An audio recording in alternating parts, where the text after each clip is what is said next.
Smash the like button. Also, Drew McIntyre should never turn back into a good guy ever again. So far, his best run during his 20-year career has been this current run as a bad guy. So, let's talk about the World Wrestling Federation's WrestlePalooza. The first match, John Cena, my childhood hero, versus Brock Lesnar. Now, let's talk more about Brock Lesnar. Where are you at now? I was the only one on YouTube who was telling you that Brock Lesnar was coming back.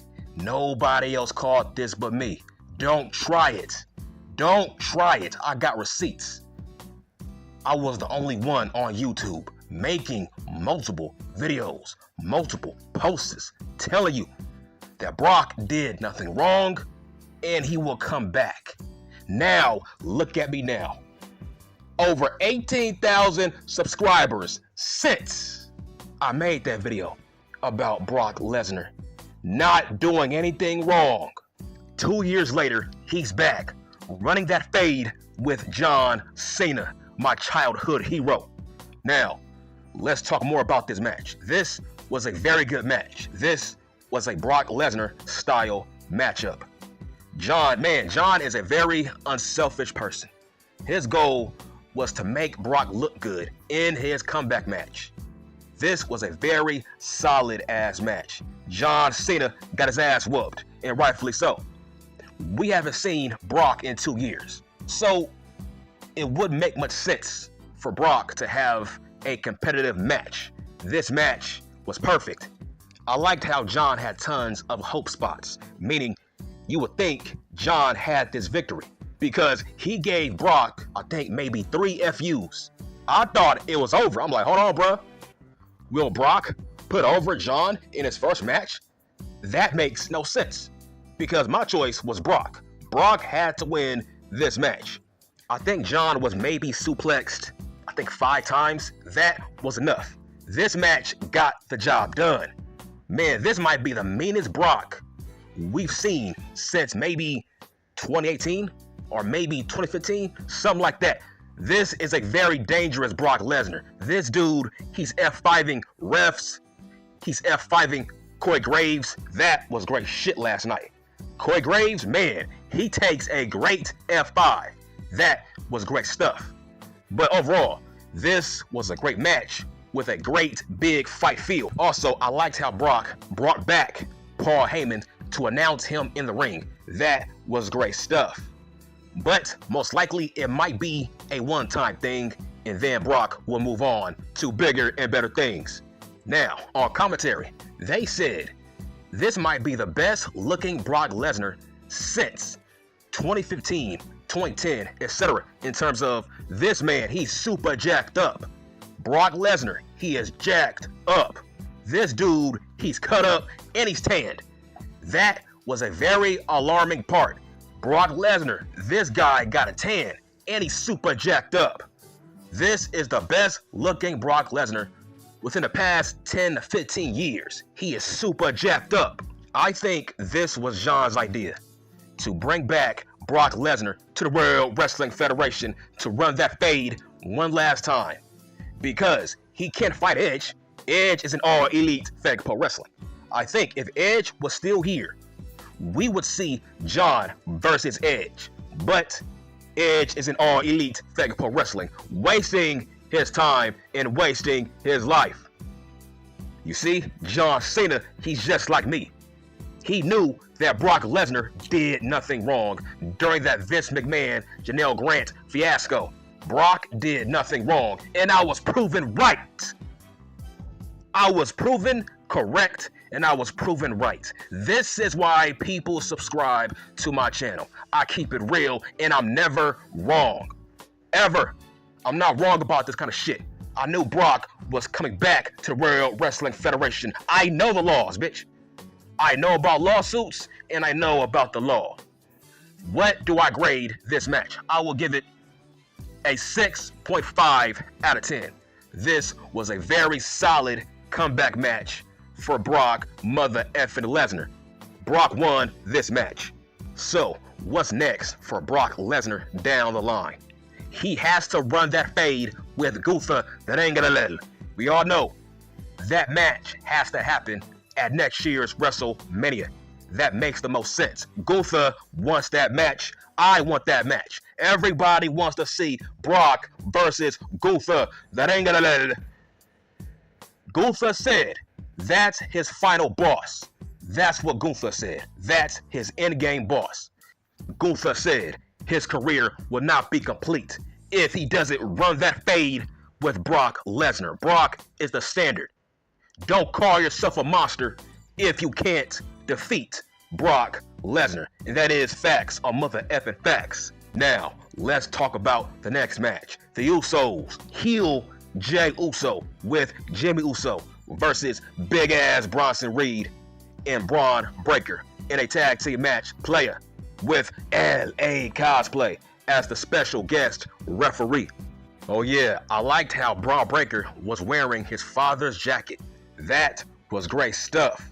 Attention to detail. That's what I love about fake pro wrestling. That was a great jacket. Great homage to his father, Rick Steiner, the dog-faced gremlin. So, this match was basically a low-key, no DQ match because LA Cosplay was not trying to disqualify anybody in this match. I saw tables, I saw chairs. LA Cosplay, he did not care. LA Cosplay, he let everything go in this match, and rightfully so. If you are the special guest referee, that means you own the rules. The rules go through you. If LA Cosplay doesn't want to call a DQ, well, that's on him. He owns the rules in this match. So, which man was the most impressive in this match? I will say, as usual, Braun Breaker. Braun Breaker was the most impressive in this match. Like always, every match that Braun Breaker is in, he's always the most impressive. He's always the most athletic. That man is the future of this business, alongside dirty-ass Dom Guerrero. Oh yeah, by the way, both men are better than MJF. What part of that don't you understand? Let me educate you about how fake pro wrestling works. Last time I checked, the World Wrestling Federation is bigger than all elite fake pro wrestling. Whoever has the bigger platform is the bigger wrestler, is the most famous wrestler. These are facts. Braun Breaker will most likely main event WrestleMania, not MJF anytime soon. Also, don't put it past Paul Levesque to someday give Dirty Ass Dom the main event at WrestleMania. Even ESPN said Dirty Dominic is better than MJF. Last year, ESPN had a list of all the top fake pro wrestlers under 30 years old. Who came in number one? Fun fact, it was not Max. It was dirty ass Dom Guerrero. I give you facts, not feelings. Fuck your feelings. I give you facts and evidence. I have facts. You don't. Now, let's talk more about the Usos. Because there's a big elephant in the room. What I mean by that is, Jey looks better as a tag team fake pro wrestler, right? If you compare his singles matches to his tag team matches, you don't notice that he's not a great fake pro wrestler. You don't notice. Because if he teams up with Jimmy, you forget that Jey is not a great fake pro wrestler. This man, he gets exposed when he wrestles singles matches. For the past 15 years, like, we never noticed that Jey was not a good fake pro wrestler. It's just he was in a tag team. When the Usos were beefing with the New Day, nobody said that Jey was not a good fake pro wrestler. Nobody called him lazy or sloppy.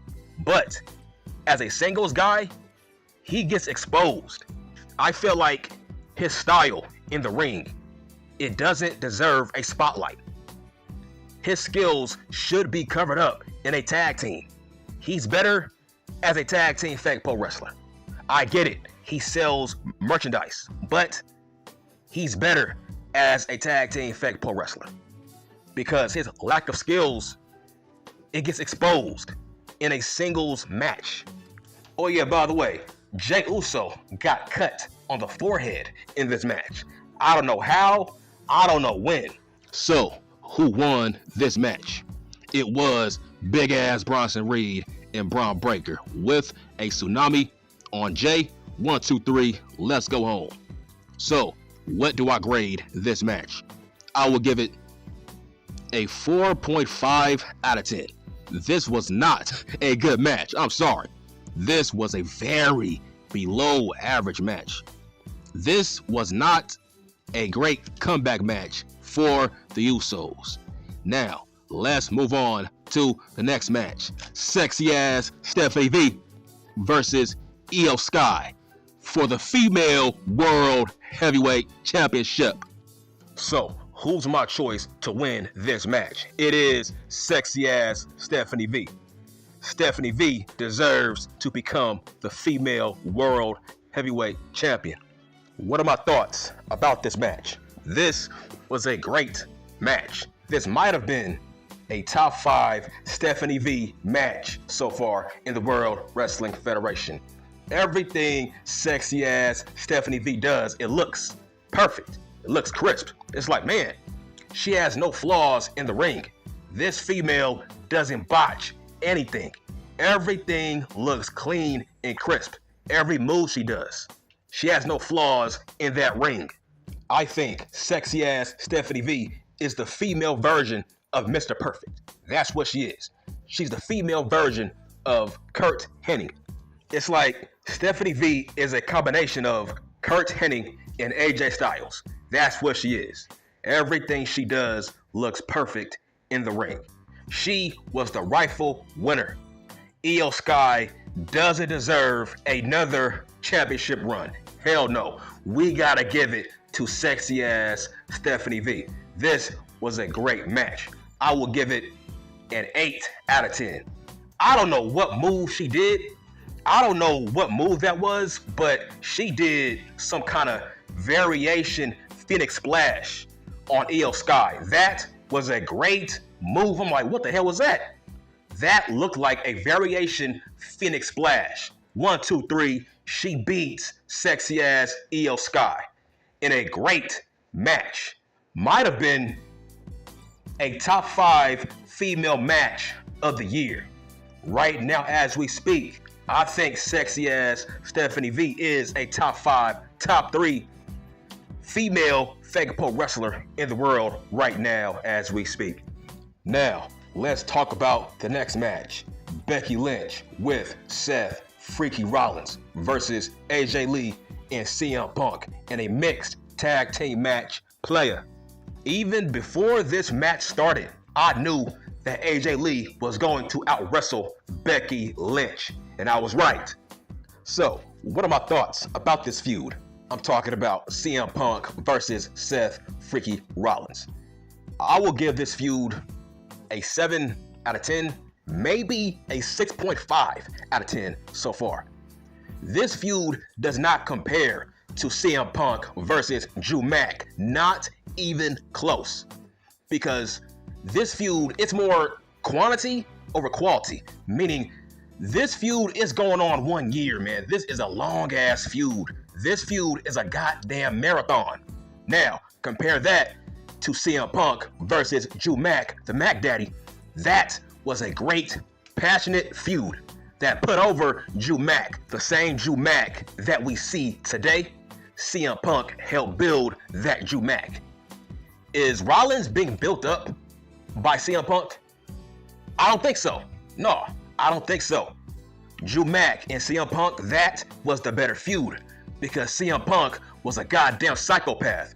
That man was obsessed with Drew Mack, the Mac Daddy. This man, he flew halfway across the earth just to ruin Drew Mack's life at Clash at the Castle. CM Punk was a goddamn psychopath during that feud. That man was stalking Drew Mack all summer long at WrestleMania, on Raw, and at Money in the Bank. I can't believe CM Punk also screwed Drew Mack at the Money in the goddamn Bank. That was wild. Still to this day, people think that was the better feud. You see, that feud was quality over quantity. That feud was not that long, but that's what made that feud special. Listen, the fact that Drew Mack took a picture with Jack Perry, come on, man. This feud with Rollins, it doesn't compare. The biggest highlight of this whole entire feud was when Seth Rollins, he screwed CM Punk at the Chamber match. That's about it. He screwed CM Punk at the Chamber match. That's about it. That was the biggest highlight of this whole entire feud. Drew Mack and CM Punk? Hell no. Every Raw, every week, they had highlights that we still talk about to this day. That feud doesn't compare to Drew Mack and CM Punk. Man, I'm still pissed off at Clash at the Castle. Drew Mack had that match won until CM Punk did something illegal. This man dressed up as a referee and he screwed Drew Mack. And then, as a coward, he kicked him in his dick. And then he cost him the match in front of his hometown, his wife, his family, his friends. That's psychopath behavior. That feud, it's top notch. It's way better than the Rollins and Punk feud. Now, what do I think about this match? The mixed tag team match. This was a very solid match. I think AJ Lee was the best performer in this match. Yeah, I said it. I don't care. Yeah, I said it. AJ Lee was the best performer in this match. AJ Lee was the only person that we wanted to see in this match. I thought AJ Lee looked very solid. As long as she looked better than Becky Lynch, that's all that matters. But my favorite part of this whole entire match was when CM Punk put Becky Lynch in the sharpshooter. We should see this more often. Men on female physical contact in the World Wrestling Federation. That's why we all miss the Attitude Era.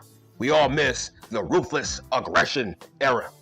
Man, I miss those days of seeing Randy Orton giving hoes, the RKO. I miss seeing Bubba Ray putting females through a table off the top rope. Those were the good days. So, who won this match? It was AJ Lee and CM Punk. AJ Lee beat Becky Lynch with a Black Widow. Now, we all know what that means. That means AJ Lee deserves a shot at the female Intercontinental Heavyweight Championship. That's facts. She beat Becky Lynch fair and square in that ring by themselves. Rollins, CM Punk. Those two men were both knocked out outside, which means, yeah, that was a one-on-one match. AJ Lee deserves a shot at that championship. I will give this match a 6.5 out of 10. This was a very solid ass match. Listen, there's no such thing as a 10 out of 10 mixed match tag match. No such thing. Now, let's talk about the last match of the night. The main event, Drew Mack, the Mac Daddy, versus Cody Rhodes for the World Wrestling Federation World Heavyweight Championship. I think this is a great matchup, Drew Mack versus Cody Rhodes, because both men are very similar. Both men are equals. I'm sorry, Drew Mack and Cody Rhodes, they should have a long feud, not a 1 month feud. They should have a long feud. Drew Mack is a top 5 guy in the company. Drew Mack is a top guy. He is not a jobber. That man is a future Hall of Famer.